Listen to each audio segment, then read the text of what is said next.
Hello friends, good morning. তো কেমন আছো সবাই? আমি খুব ভালো আছি। অনেক দিন পরে আমি আবার একটা ব্লগ দিচ্ছি, কারণ আমার এদিন ছিল এক্সাম। আর এক্সামের দিন আমি একদম ভোর 4টের আগে উঠে গিয়েছিলাম, কারণ সিটটা ছিল পানাগড়ে, তাই অনেক সকাল বেরোতে হতো আমাকে।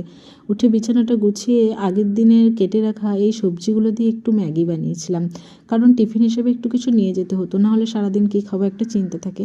তারপর নিজে একটু ফ্রেশ হয়ে নিলাম, কারণ বেরোতে হবে খুব সকালে, 6:30টার মধ্যে ট্রেনটা আছে। তো ফ্রেশ হওয়ার পর এক কাপ চা মাস্ট, যেটা খেতেই হবে সকালে।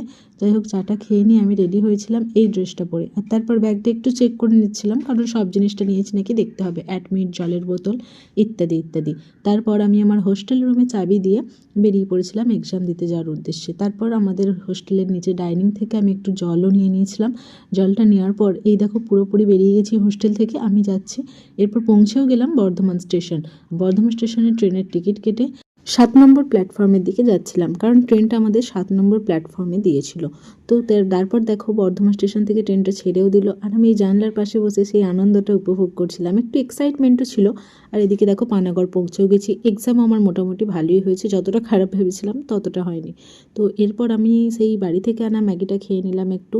তারপর যেহেতু ট্রেন আসতো, ট্রেন আসার সময় হয়ে গেছিলো, আর এই দেখো বলতে না বলতে ট্রেন চলেও এসেছে।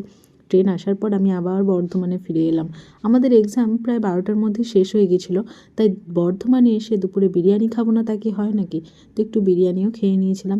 আর বিরিয়ানি খাওয়ার পর একটু ঘোরাঘুরি করে হোস্টেলে না ঢুকে 1 কাপ চা দিয়ে ভিডিওটা শেষ করলাম। কেমন লাগলো তোমরা অবশ্যই কমেন্টে জানিও। টাটা।